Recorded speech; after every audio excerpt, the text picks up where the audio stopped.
Three, two, one. Welcome to episode number 29 of The Gray Stage. My name is Dan Hennen, joined here with Greg Fernandez Jr., the author of the book, The Gray Stage. Now, this is a book about the Crowley family, triple homicide that took place in Apple Valley back in 2015. He wrote a book about it, the only book that I am aware of that's even out there on this case, and it's very well done. We are doing audio episodes and video here talking about the book, going through chapter by chapter. Today we're going to be covering on chapter 14, chapter called Rotten Reviews. And for those following along in your book at home, it's on page 123. 123 of The Gray Stage. How are you doing today, Greg? I'm doing pretty good, Dan. Dan, I figured I would pull up my book here and I'd follow along with you. Okay. We're very old school here today. I love it. Yeah, this is good. So basically, for the listeners out there, the book is really for the most part done. We're down to the closing section, and now once that documentary came out, there were a lot of reviews done on Rotten Tomatoes and whatnot about it. And what we do here is this chapter, you've got that we're really reviewing the commentary that the folks are making, and is it legit or not? Is it propaganda? Is it and we'll do some research on some of the comments that are written. This is nationwide now, nationwide comments that are put on Rotten Tomatoes about the film that we were in. And but what we'll notice here, a lot of the same verbiage creeps up, a lot of the same terminology creeps up. And so once again, the slopumentary, as you call it, the Erik Nelson film called The Gray State, is a propaganda piece. We've all come to the conclusion, not just opinion. That's it's for the most part. It seems to be that it was a funded propaganda piece to make make it really look like us are the bad guys. David Crowley was a bad guy. He killed his family, and it's an open and shut case. But they really go after those of us reviewing things like this, and put us down is what they're doing. So here's where it starts, page 123, chapter 14 of the book. And I'll go ahead and start here, Greg, and we'll go from there. Sounds good. Sounds good. It says on July 11th, 2017, Dan Hennen and I recorded a special broadcast giving our opinions on the first reviews of Erik Nelson's documentary, A Gray State. Here are my notes associated with those rotten reviews. First one, Frank Scheck. So we're going through the folks here that are leaving comments on nationwide Rotten Tomatoes website that still, I think, to this day has like a 10 rating, doesn't it? Oh, really? Wow. It's way up there. It's one of the best movies out there for documentaries in 2017. But Is that here's right? an individual by the name of Frank Scheck. Here's the notes that you had for this. In Mr. Scheck's review, the keyword alt-right is mentioned 3 times, and Alex Jones is mentioned twice. Though Alex Jones appears briefly in the documentary, the first paragraph of the movie review focuses on Alex Jones. Quote, right-wing media provocateur Alex Jones recently admitted in court that he's merely, quote, playing a character, thereby lending an ironic subtext to Erik Nelson's documentary about the deaths of aspiring filmmaker David Crowley and his family, end quote. So we get all this alt-right stuff. Now, I don't consider myself alt-right. You don't consider yourself alt-right. And they lump us in here with Alex Jones, which is okay, I guess, but he's only in very briefly. But this individual, Frank Scheck, already mentions Alex Jones a bunch of times. And so Yeah. trying to go down this conspiracy rabbit hole that we are conspiracy nut job alternate folks that are bat crazy. It's just that's what they're trying to lump us into, and they haven't even gotten into reviewing the movie yet. Right. It's all about Alex Jones here. And when he talks about Alex Jones said that he was quote unquote playing a character, that is directly related to the court case that Alex Jones, one of the lawsuits that he was being sued for, tied to Sandy Hook. And so, of course, they're setting the stage. Frank Scheck is setting the stage here to let, if anyone had any doubts that Erik or that David was crazy or anything, they're just going to just tried to trick people into not even focusing. Don't focus on David. This is all about Alex Jones. Alex Jones is playing a character in this actual lawsuit, and so obviously if he's friends with Alex Jones, if he's tied with Alex Jones, then there's something wrong here. Interesting to note what David last said about Alex Jones at the end of his life, but I'm sure we'll get there in a future show here. So the second paragraph goes on to say, Scheck claims, quote, several self-identified citizen investigators, end quote, attempted to prove that the family was murdered. Quote, credibility means nothing to me, unquote, one of them ironically comments. Scheck is talking about me. Now, this is you here writing, as he's going after you, saying when you made the quote, that credibility is nothing to me, which is a very good quote, I believe, as far as I'm not out to impress certain people or not. I'm just here to tell the truth. I don't care if you like me or not, as far as that. Scheck is talking about me, and he is wrong. I'm not trying to prove that the family was murdered. I'm not sure what Scheck is trying to prove with that comment, but it makes me wonder how much time he actually spent researching the case. So, Greg, you're one of those from the very beginning, and I commend you on this, that even way late after we started, essentially solving the crime, is that you said, I'm still open to whatever it is. Wherever the facts lead us, that's where we will go. We're not here to be on one side. We're not here to be on another side. We're not here to persuade. We're not here to convince listeners on shows like this or readers in your book of what to believe. You're supposed to we're here to say, let you draw your own conclusions to what you think happened.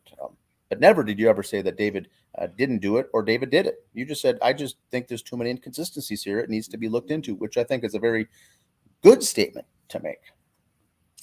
Finishing up, he says, Scheck's rotten review leaves the casual reader with the false impression that there are only two choices.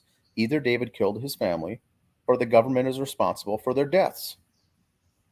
Scheck's review, just like all the others, completely ignores any other possibilities. Do you wonder why? Overall, you say, in bold type, I find this review grossly irresponsible. So I agree 100%. It does leave the casual reader that it's some sort of conspiracy that the government did it, or the only other option is that David did it. And so we're here presenting these other options and keeping the door open to anything that could have happened. But they're saying it's black and white. It's once again, it's this option A or option B. It reminds me a lot of the Hegelian dialect, where they're trying to shove you into two categories without being open to say, it's kind of like a right-left Democrat Republican paradigm. Those things are set up that way on purpose to lead people into two camps. It doesn't give the option to say, hey, there's 3 or 4 possibilities or 5. It just says it's either this or that. Now, we were certainly open to the fact that it could have been a government conspiracy, but we kind of ruled that out right away. We also have proof and evidence that David certainly did not do this. So neither of those options are right. So I think you're right. Frank Scheck was fishing everyone down those two paths, and discrediting us along the way. Self-identified citizen investigators. I don't know what else that folks we could call ourselves, self-identified citizen investigators. I don't know. We both don't do this for a living, so it's not a career. We're armchair investigators, I guess, but so are a lot of other people. But yeah. No, he kind of makes the reader want to think that this is a bad thing, that we really have to identify ourselves as something. It doesn't matter what we would identify ourselves as. It would have still been the same thing. He would have still written this in that same way to try to discredit us, instead of just saying, hey, these guys think David Crowley didn't do it, and here's why David Crowley did it. That's what the article should have been. That's what it should have been. That's what I would call a true comment on a review, on a movie review. Right. Wide open. Yeah, that would have been great. This is setting a narrative. This is pushing a narrative without and being a real review. I never understood why he would say that the credibility means nothing to me. Is one of them I ironically states. I never or comments, right? What is the irony? What is he trying to say there? That I guess because I don't have credibility, so it means nothing to me, or what I'm Well, saying is not credible, or I think is that if you're trying to push a conspiracy theory, that you're going to try to be as credible as you can so folks will believe you. A snake oil salesman, a salesman, as far as trying to sell someone something, which is very different than what you and I are doing here. We're leading people down the path and having them draw their own conclusion based on facts, based on evidence, based on real things.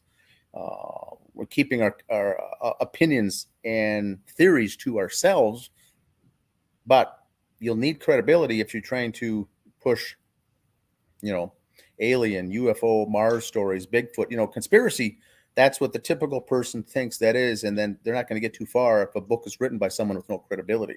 Who's going to believe it? I think is what he's getting at. Because he thinks that we're Alex Jones followers and friends, that we're pushing a conspiracy.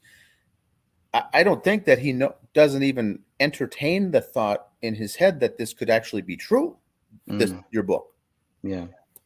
So the biggest thing, if you're trying to push conspiracies, is you have to be credible. You have to have a PhD, a doctorate after your name, certain initials and acronyms for all this degrees and things that you have to be able to be credible. We're just pushing things down the road. We're not trying to sell anything. We're not trying to sell.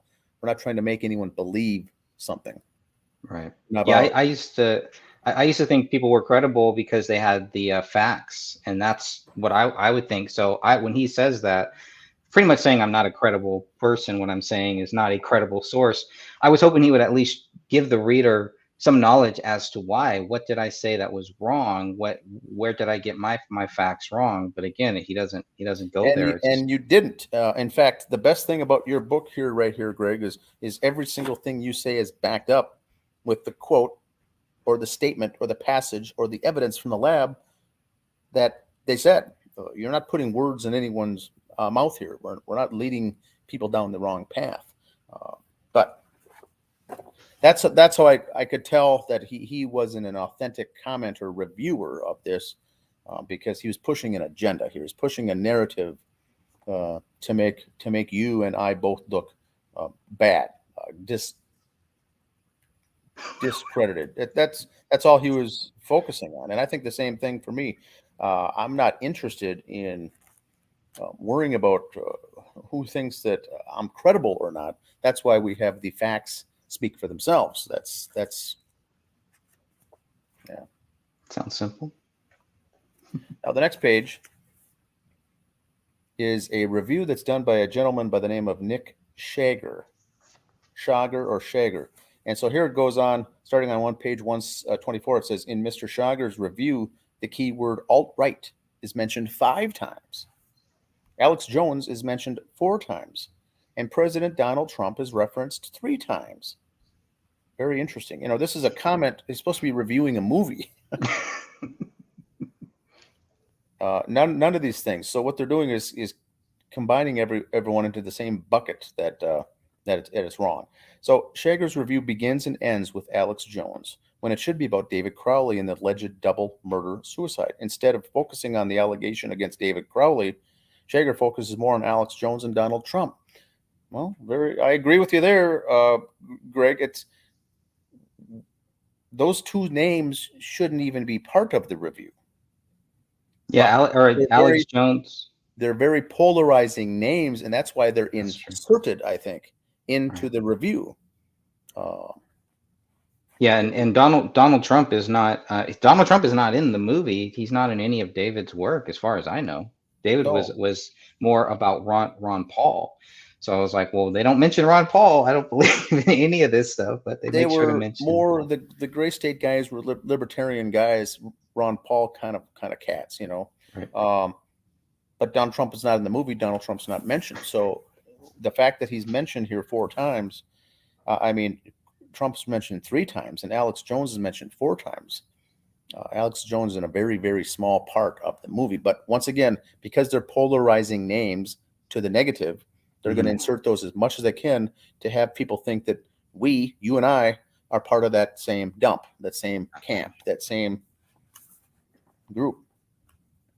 And I think with all the episodes we've done of these 28 episodes, I don't think you and I have ever mentioned Donald Trump in this case ever. I don't think, not in Very this case. rarely. I don't even think we talk about Alex Jones a lot. No, I don't think so either. Not in a positive way, at least. I mean, like I said many times, I kind of get when Alex Jones didn't cover the David Crowley case. That was pretty much it. That's when I stopped watching Alex Jones, stopped basically listening to him. I was pretty much done with him at that point. Yeah, the fact that his response to this case back in 2015 wasn't there, and multiple attempts were to try to get him to do a show, a podcast, something, exploring the scenarios here, and he says, no, basically, I'm not going to do it. He did it himself, and it's a done deal. Yep. And that we both kind of called it quits on him. So his name has not been coming up. We see these names mentioned all over the reviews. In the article, it says, a friend of David Crowley calls the Gray State fan base legitimately insane, with quotes. Legitimately insane, the fan base. I think I know who that fan is. I think that's, I think it's Mitch Heil. I can't prove it, but I think that's Mitch Heil. It's interesting. We're covering this case. I was never a fan of Gray State or David Crowley until I heard of this incident. And so right there, I'm not in that bucket of legitimately insane as part of the fan base. I didn't know the name David Crowley existed until the murder happened. Now, you, on the other hand, have been following the Gray State, and some other people following our page have been following it and could be considered fans or following the project. But I also wouldn't say that those people are insane. I don't. The folks that I have followed in this project are very bright individual, intelligent, critical thinkers that are following this project and the David Crowley murder. They're very, very, for the most part, awake people. But like I said, I'm not part of the fan base, I guess, but I am now. Yeah, you are now. I mean, I'm not either, but whoever this, maybe they're a doctor, maybe they're a psychiatrist, and they're able to just call everybody, the fan base, not including us, obviously, since we're not really in the fan base, the whole fan base. He just pretty much diagnosed the whole fan base. Well, now they're throwing the whole fan base under the table, under the bus. Under the bus, pretty much. And the murder has nothing to do with the fan base. It's a family of 3 were murdered in their home. So yeah, and this friend may have been somebody who worked on the Gray State project. So well, and then once again, it's planting a seed. It's pushing people down a narrative, is what we're seeing with these reviews. They're planting seeds along the way. I wonder if that friend worked on the Gray State project with David. You go on to say, here we have another film review that doesn't mention the numerous holes in the police investigation and alleged conclusion. Forget about looking for facts to prove David's guilt. Instead, this review focuses on rumors and innuendo to subconsciously convince the reader that David was a, quote, alt-right filmmaker who, along with his wife, went crazy and committed a double murder-suicide. The article teases Comel's complicity in the crimes and dabbles into the theory of a supernatural presence that had been following the Crowleys for over a year. Now, we've covered that in this book as well. Shager goes on to write that David and Comel embark on a, quote, on a joint path of wholesome isolation from everyone they knew and became convinced that they were being persecuted not only by the state, but also by other worldly forces. Between that sort of lunacy and David's filmmaking endeavor, which involves staging dog attacks on civilians and point-blank assassinations, it's no surprise that young Rania, in a candid video moment, is seen describing her and her parents' imaginary murders in gruesome terms, quote, this room is bloody, the red man is going to get you, quote. It's a stark illustration of how the mindset adopted by David and his alt-right brethren warps and corrupts. Now, I need to stop just there. That's hard to read. That's hard to read. Yeah, you did good at that. It's hard to follow, I'm sure. So they do. This article does say now that Comel is involved or complicit, a joint path. They were withdrawing from everyone, and they were being persecuted by the state and other worldly forces. Wow.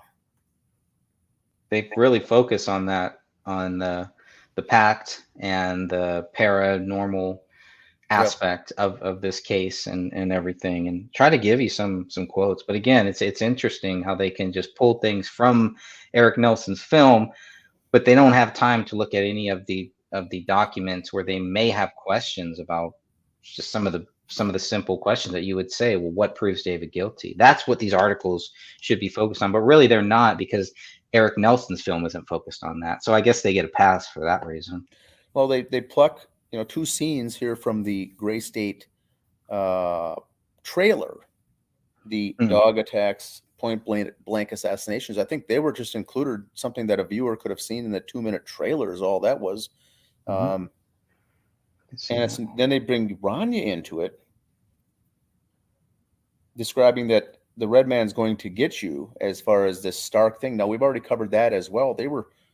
That was a common thing from the production company Bad Robot in some television series, Lost, and some other things like that. It was a little red man, a little robot. And they've got this coming into now that she was corrupted, essentially. She was part of it. Her world was normalized by murders and death and gruesome things, which is also not true.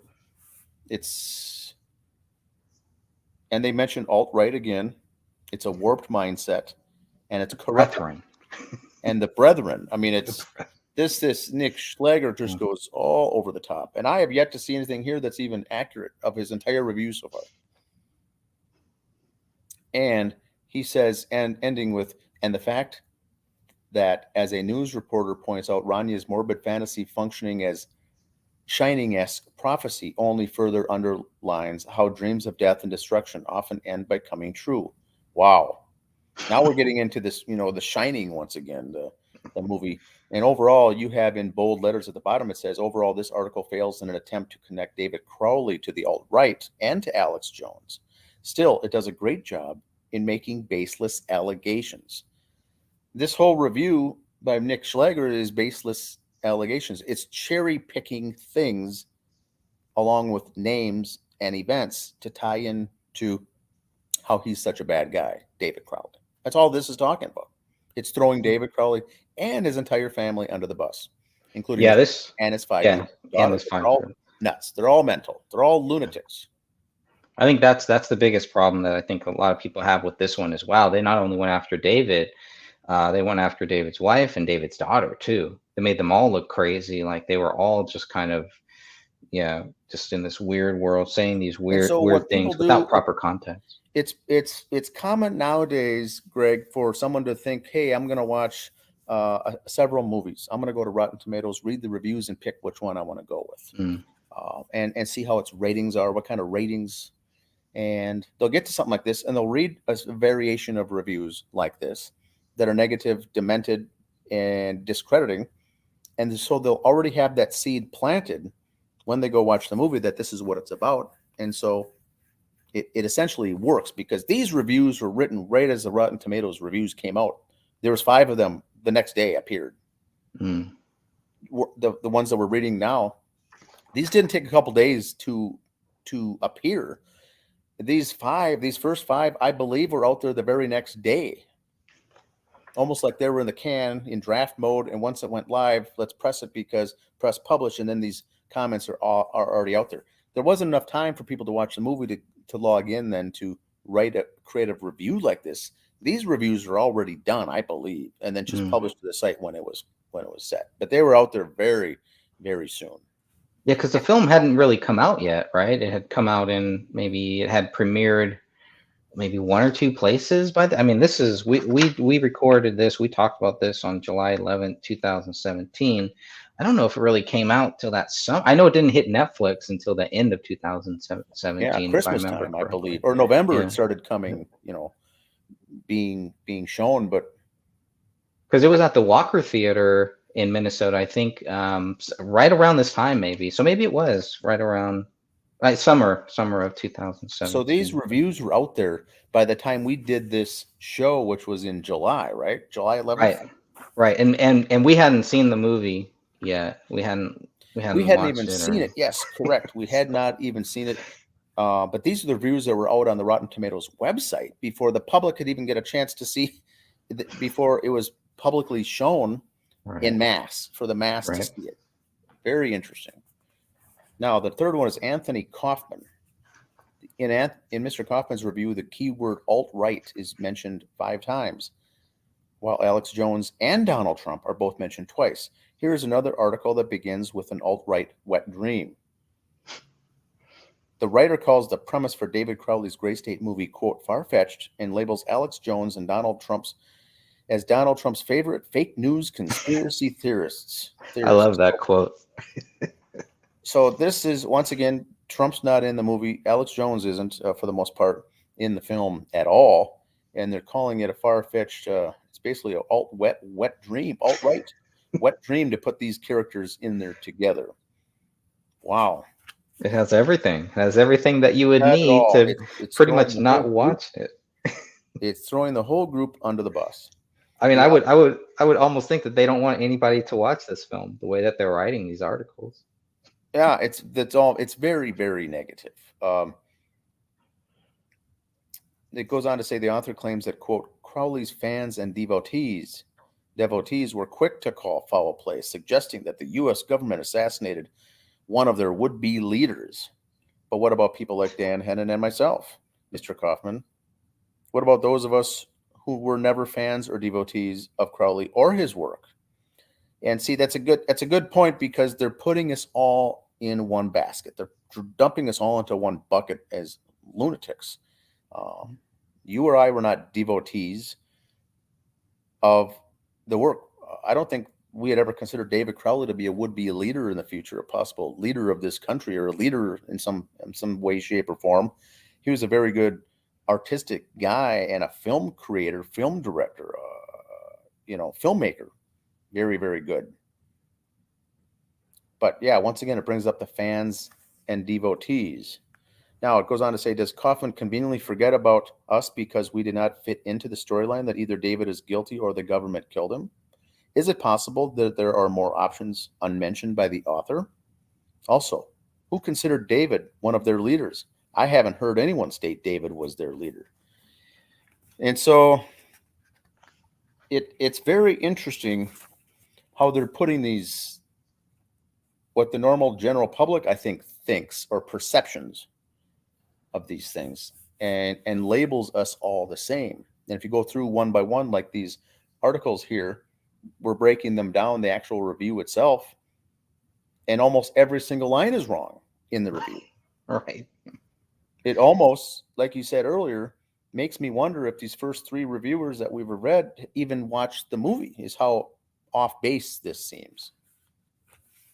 Kaufman also explains his view about the truth of this situation. But the truth, as director Erik Nelson reveals in his carefully plotted out and sympathetic investigation, is more tragic and sad than shadowy. What I find sad and shadowy is Kaufman's lack of knowledge about this case. Very good point. It's almost like he didn't do any research, maybe never even watched the movie, and certainly hasn't studied the case. It is very sad and shadowy. Now, you and I have already said multiple times that we don't believe a shadowy element of the government is behind this murder anyway. It has nothing to do with a conspiracy of deep, dark secret ops guys carrying this thing out. The ultimate mystery of Crowley's case, Kaufman writes, then becomes not if he was murdered, but how did he and his loving wife embark on such an irrevocable downward spiral together? Wow. Once again, now he's throwing Comel under the bus, and they embarked on this, this downward spiral together, which I also don't think was true either. Kaufman ends the review by claiming Erik Nelson's documentary reveals the catastrophic ways in which both the government and the alt-right community failed a man and his family, and not in the way that Alex Jones might think. I think Kaufman failed his readers and should be ashamed of his foolish piece of writing. I agree 100% there. Mr. Kaufman's review was foolish. If anything, it's very wrong.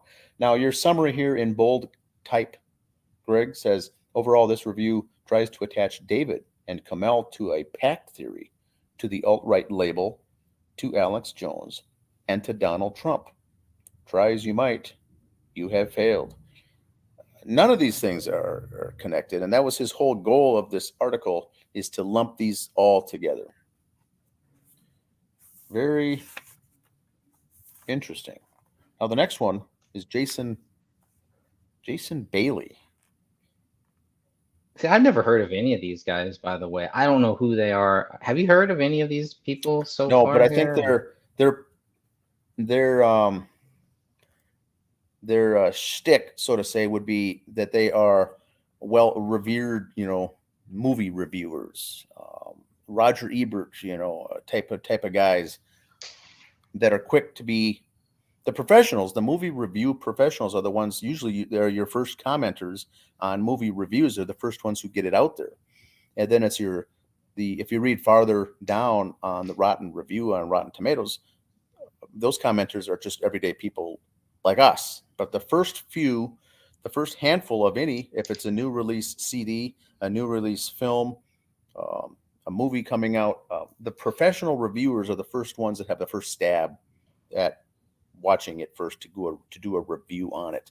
And that's who these individuals that I've never heard of are trying to be is what they're the professionals is what they're trying to push across, I think. I don't know how credible they are, but again, this is coming from somebody who isn't credible himself. So take Yes, my but word with a grain of salt. correct. And these are not meant to be just public Joe Schmoes, John Doe writing a review. They are, even the way they write and the way they write their review is very, I wouldn't say condescending, but you can tell that they're trying to push the narrative here. Now, Jason Bailey's the next one. In Bailey's 4-sentence review, the keyword alt-right is mentioned 0 times. Alex Jones is only mentioned once. Thank you, Mr. Bailey. Now, then again, we are back to the pact theory, which seems to play a key role at the end of the documentary, A Gray State. Bailey calls the documentary, quote, sad story of a couple succumbing to despair and to the same kind of paranoia that infused his work, end quote. Powerful. But wait, there's more, you go on to say. Don't forget the darkness which can overtake us all. It's a hard movie to watch, as his private audio and video recordings serve as journals of a descent into madness. Oh. But this is a harrowing portrait. How easily our own darkness can take us over if we let it, end quote. Are you scared yet? Make sure you keep your lights on and don't let the bed bugs bite, is what you put on here. Now, here Bailey's pushing the fear factor, the fear. You got to be careful what you do in your life, in your professional and personal life, because it could grab a hold of you and take you to some harrowing depths. And there is, it looks like Sophia is on now. Hey, Sophia, how are you? Hi, how are you guys? Good. We're on page 127, Sophia. We're going over some of the reviews of the movie that were written on Rotten Tomatoes website. And we're having some fun here because these are very, very random. and it seems to us so far that those who have written the reviews have either not seen the movie itself or have seen it but not done any research regarding the case. They're not well versed as far as the case is concerned or the investigation, but they're quick to point fingers and add names like Donald Trump and Alex Jones and alt-right to all of the writings. These phrases are used all throughout.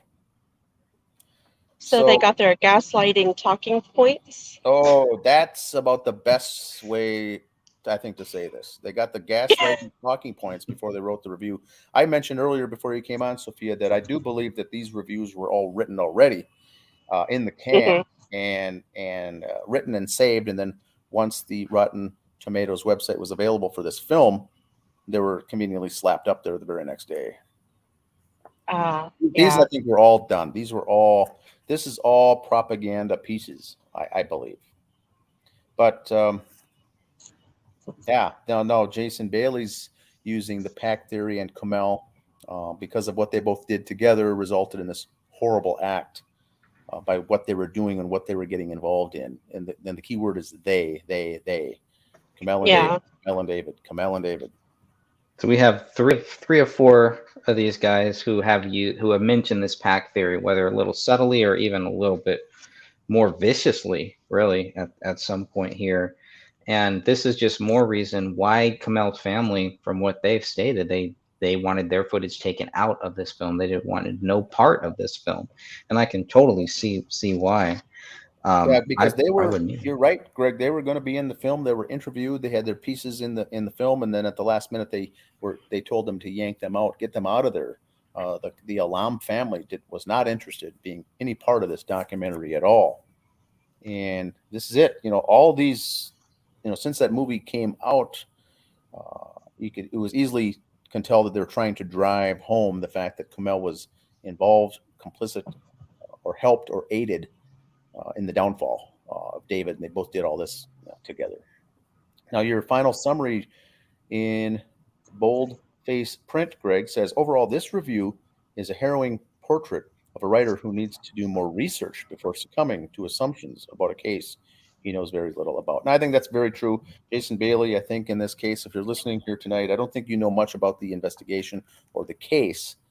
And it's hard to assume that you even watched the film before writing this review about this. He's all over the board, this guy. That's a nice way to put it. He's all over they're jumping all around the board here. And now on the bottom section of page 127, if you're following along in the book, is a reviewer by the name of Chris Barsanti. His says, in Mr. Barsanti's review, the keyword alt-right is mentioned 3 times, and Alex Jones is referenced twice, if you count the word InfoWars. The headline of Barsanti's review begins with, "When Fantasies Kill." Quotes. Nothing to fear here, right? I gotta love those buzzwords. Oh, and it's buzzwords. Yes. The headline continues to attack David Crowley, labeling this case as, quote, the murderous madness of an alt-right paranoiac in a gray state, end quote. There's the fear porn we've become accustomed to in these reviews. Thanks, Christopher. I really think that it was this movie that set off the whole alt-right, because up until then, I had not heard of that word. And I don't see David as alt-right at all. I mean, if he was, would he be married to a Muslim woman from the Middle East? And I mean, I don't see it. And anyway, it's crazy. I agree, and we'll ask Greg here next. But I don't remember hearing alt-right before this movie even came out at all, as far as a term. Erik Nelson and the documentary came up with the phrase alt-right, and that's the first I've heard. Now, it's very common now, of course, but before the movie, Greg, were you familiar with this term? Yeah, I think there were some protests that were happening, and they were basically alt-right protests. Remember, they were trying to tie Donald Trump to this alt-right thing. So the timing is very strange, because it was right around this time. There were riots, obviously, ever since Trump got in. There seemed to have been these riots that were happening, but so there were these alt-right wing people. So that term was very, very new as far as what I had heard. And so when I heard that they were trying to connect it to David, I'm like, wow, I don't even think that term was, when David was with us, I don't think that was a term. There was no alt-right back then. I could be wrong. There was right wing, I think, but I don't know if there was this alt-right thing back in 2014. I don't remember that. Yeah, definitely. I think that was developed by the HRC campaign as kind of a, like deplorables and stuff like that. Right. Okay. All right. I see. Yeah. But we talked before you came on, Sophia, that David and his group, they were very proud. What's the group? Libertarians. They were really libertarians. Yes. Ron Paul followers, if you will. So they were very much in that camp. I don't think they were a Donald Trump group at all, but alt-right. They did utilize that phrase here in this because they really pushed it down our throats here in the reviews. And it's just all part of the agenda. Just you got to get those buzzwords in there. Well, speaking of Yeah, of those buzzwords. So that's how he starts this off. When fantasies kill.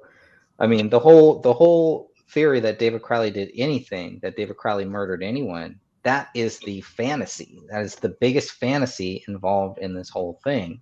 There's absolutely no evidence, and Erik Nelson doesn't provide any to show that these are fantasies or anything. That, it's just very weird how they twist everything, how they always love to just turn it and twist it and act like we're kind of the bad ones who are even asking this, that David was the bad person without even proving it or adding any context or any facts that would show David's fantasies were killing, or any of the fantasies were killing. These buzzwords, like you say, really, really, I wouldn't say that they triggered me, but they really stood out to me, and I really focused on a lot of. That's why I started counting. How many times are they saying alt right? How many times are they saying Alex Jones? How many times are they saying Donald Trump?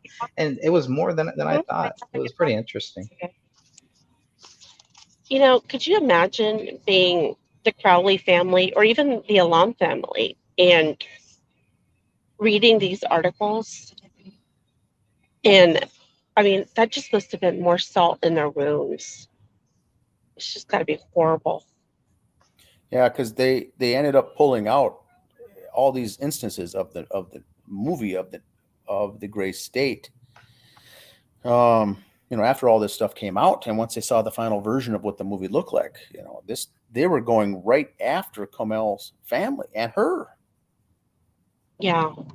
And that started as soon as they started playing the recordings in the movie. That's where the decline against Kamel was Yeah, focused. and they, and what they did with all of this, there were gigabytes of data found as far as videos and audio. And what they did, Sophia, is cherry pick the ones that make Comel and David or David look bad, and use that all throughout the movie. They didn't use any video footage of David or Comel being good or happy, intelligent, a loving couple with and proud parents of the daughter. They kept all that out, and so they helped push that to suppress them as going down this downward spiral. Well, the last two recordings that had come out on there talking about the voice, and then the rapture video is what a The lot of people rapture. call it. They are highly edited, and once you put headphones in, you can hear all the stopping points, the edit points, everything. So they even took that out of context. It One of those videos was over 7 minutes long, and we just got a little clip of it, and that one was edited to make them sound crazy.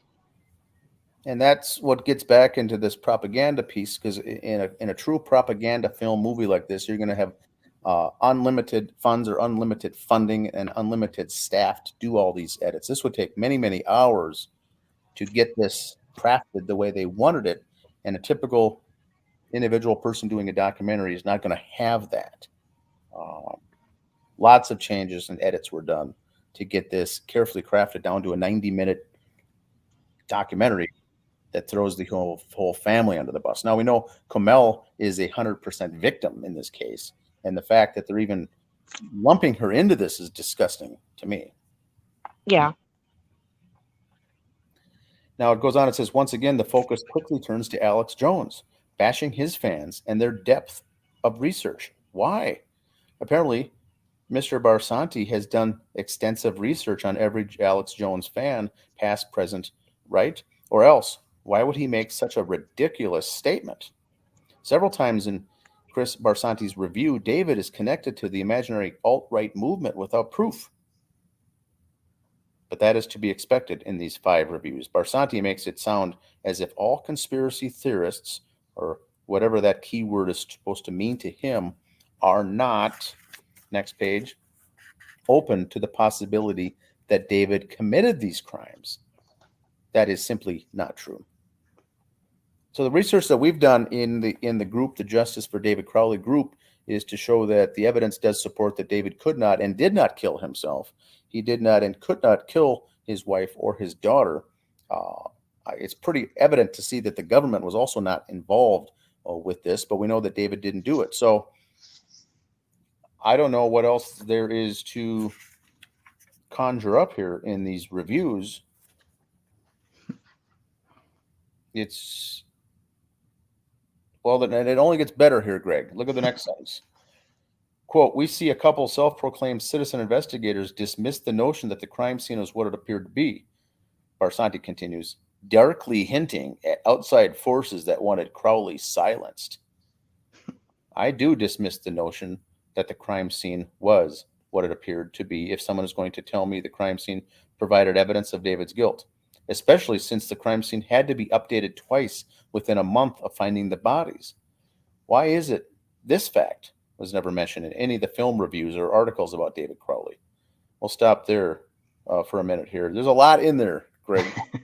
Once again, we get the self-proclaimed citizen investor, almost word for word as the other article. I see what you're saying.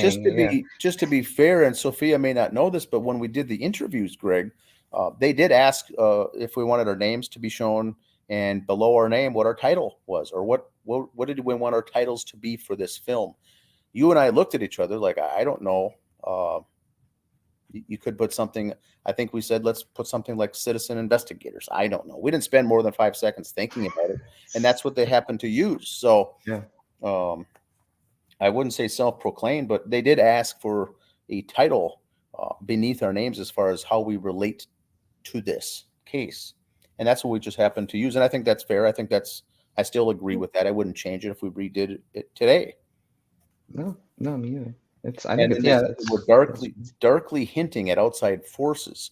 And then this, once again, I do believe is getting back to this government did it, shadowy government, some dark ops project killed him because he was getting to be too famous.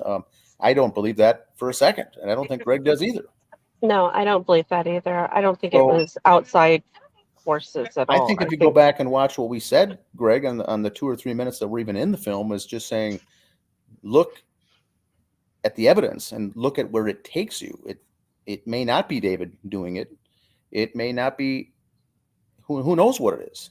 But the official narrative, the official story cannot be true. It's too loosey-goosey. That's all that we were saying. I don't think we were leading anyone down some dark hole or rabbit hole of a shadowy government doing this. We just said it does not look, it looks staged. It looks like it's a set up stage scene. Absolutely. Yeah. And it's interesting, right. Again. They changed twice in the first month. Things were changed by the police, not by us. This is their words, not ours. So, yeah, they never go after the police, what the police did wrong, or really anything like that. I mean, they didn't even get to talk to the police because the police at that point didn't want to talk to them. They didn't want to be part of this film either. The only reason they were is because they got lumped in with what Tom Lydon did. That's it. But they're not in, aside from Tom Lydon's news report, they're not in this film. But it's made to look like they were filmed, like this was filmed for Erik Nelson's film when Tom Lydon is talking to those cops. But at this point, even the cops wanted nothing to do with this case. They were completely done and over it because they did so much wrong. I can clearly see that. They don't want to be questioned about, not that Tom Lydon would have questioned them about any of these important facts. Obviously he didn't, or if he did, that got cut out.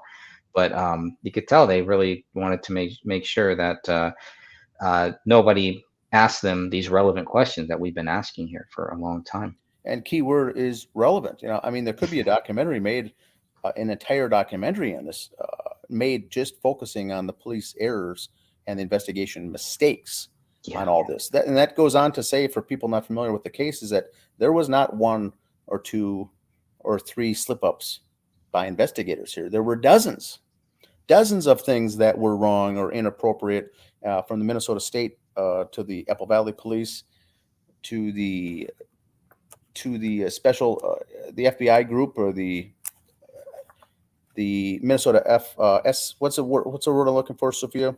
Special BCA. Bureau, BCA. So the Minnesota BCA. BCA. There was errors made at all levels of the agencies involved in this investigation. It wasn't just a few bad cops here, a few bad cops there.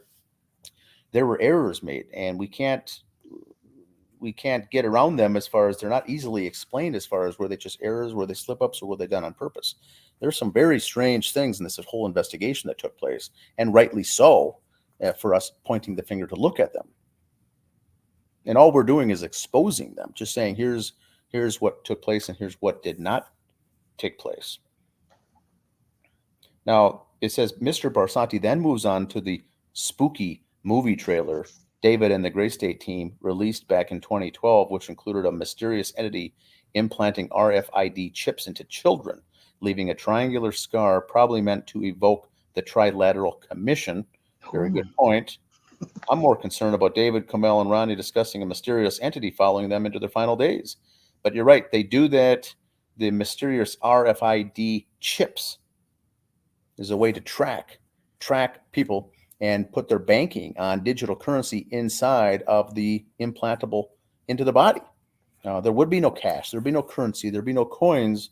Everyone's tracked that way, which I think is also a very true thing that could be coming into fruition here as well, because what that does, it enables the dissenters, the government dissenters, to be turned off. You cannot partake in the economy if your wallet is turned off. If your digital ID is shut off, you can't buy and sell things. You can't do anything. Basically, you're in a prison with no walls.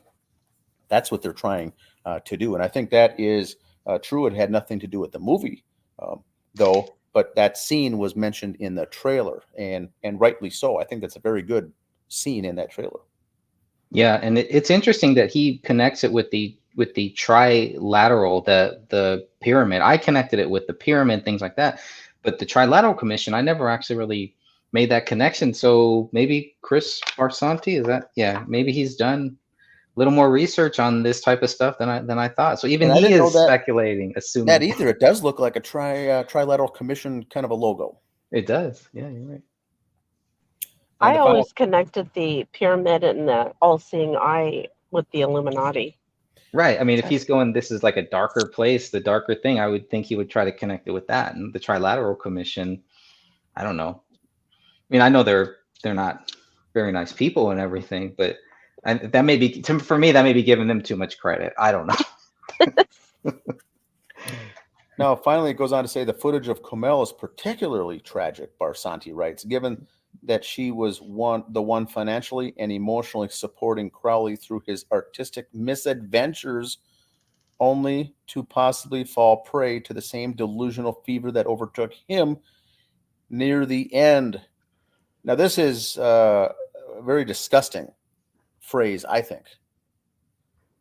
Now he's throwing him, David, under the bus, Kamel under the bus, and saying that she's the one supporting him financially and emotionally. We got a lot of this right when the case came out as well, as far as David was broke, he didn't have any money, and that's why he was in this depression that caused this double murder, and he didn't have any money. So we know that's not true. We've already done episodes on that. We've covered that ground. He had just won a contract, a movie deal. So it was not financially. And even when he was working these 2 or 3 businesses on the side of these side jobs that he was indeed doing, although he wasn't making it rich, he was bringing in money. He was self-employed on some of these jobs and running these small businesses. She herself was making money, but I don't think she was supporting him. He was very emotionally guy, and I think he was very didn't need emotional support either. He was very strong in his IQ and his brain level, very intelligent. That I don't think he needed support. But this article mentions that she was doing all this work and led herself down that same rabbit hole because she wasn't even working at that time. She had quit her job back late April, early May. Yes, I think. And so he doesn't mention this in the review, but she wasn't working. Really, David was supporting her, to be accurate. I think that she had a book deal that she was going to be writing some kind of a book on dietary nutrition or something, I believe. That wasn't really fully vetted out, I don't think. But correct, she had left her job at the time and was starting her own baking business and things like that as well. Yeah, I would think it would be even better to say, I mean, if we look at the $14,000 check that's there, David's dad may be the one who's actually supporting both of them. There may be a good case for that logic too there. One could argue.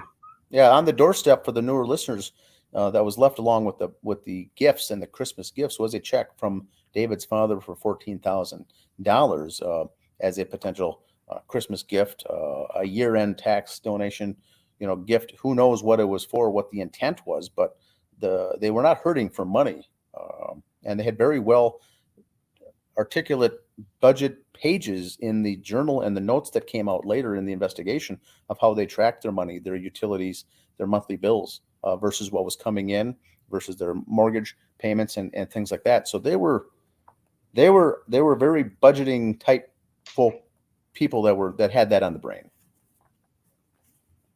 Now, Greg, you finish up here with you're in bold print after the review. It says, overall, I wonder if Barsanti truly believes David was a murderous alt-right paranoiac, or if he realized an article about when fantasies kill equaled clickbait.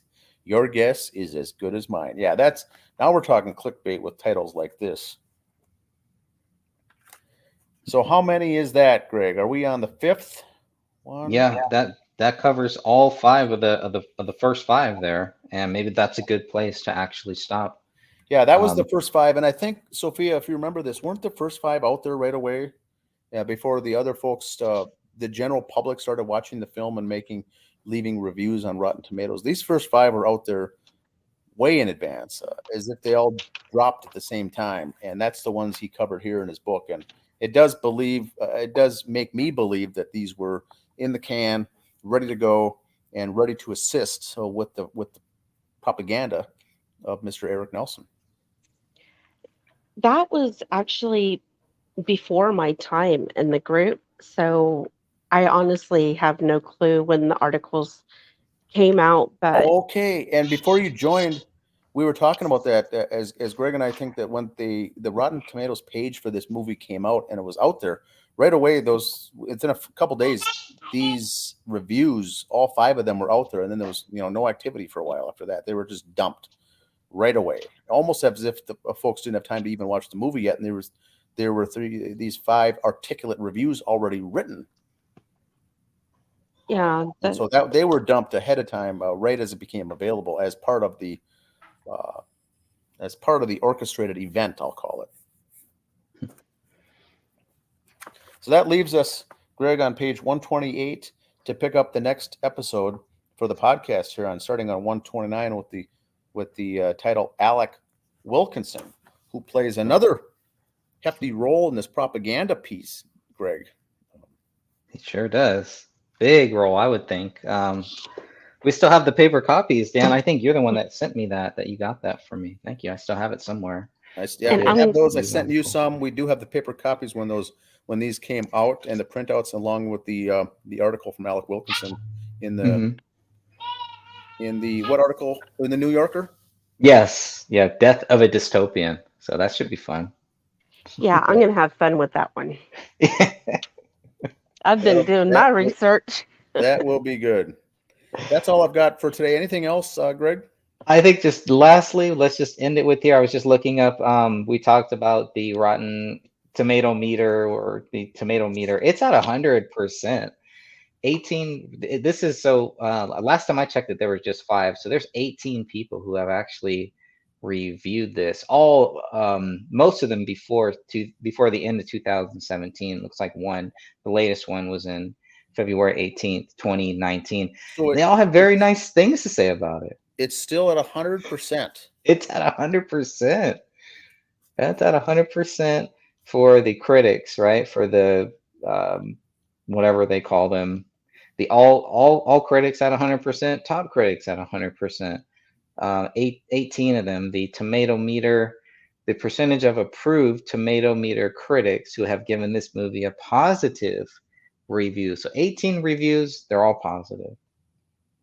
Wow. Now for the audience, it's a little bit different. They're at 60% positive, over 100 ratings. It looks like 3.4 out of 5 average rating. Well, so what we may do, Greg, when these episodes are done with the book, is to delve into that audience one and have some shows on that. Oh, that's going to give us, I think, a very more realistic review of the film versus these approved critics. All right. I like that idea. Yep. I would put my money into that 60% as far as I think we're going to get some very truthful commenters out there versus these the reviewers, the official reviewers that are pushing an agenda. Sounds good, my friends. Any final words here? None for me. Nope. Sophia? Sorry, I was Okay. muted. It's all right. No, I really don't have any final words. I'm just looking forward to the next one where I get to expose somebody for being a quack. Oh, okay. I hope you can wait a whole month for that, because we'll be back July 1st. Yeah, I can wait. So it's worth the wait. But right. anyway, it was good to be on another podcast. It's been a while. Absolutely. And Dan, this was episode 29, you said? Is that what it was? 29th. This is the 29th 29. one we've done. All right. Well, there we go. And we'll be back again July 1st. Expect us then. Awesome. Sounds good. Thanks, All right. guys. All right. God bless everyone. Good night or good Good day. night.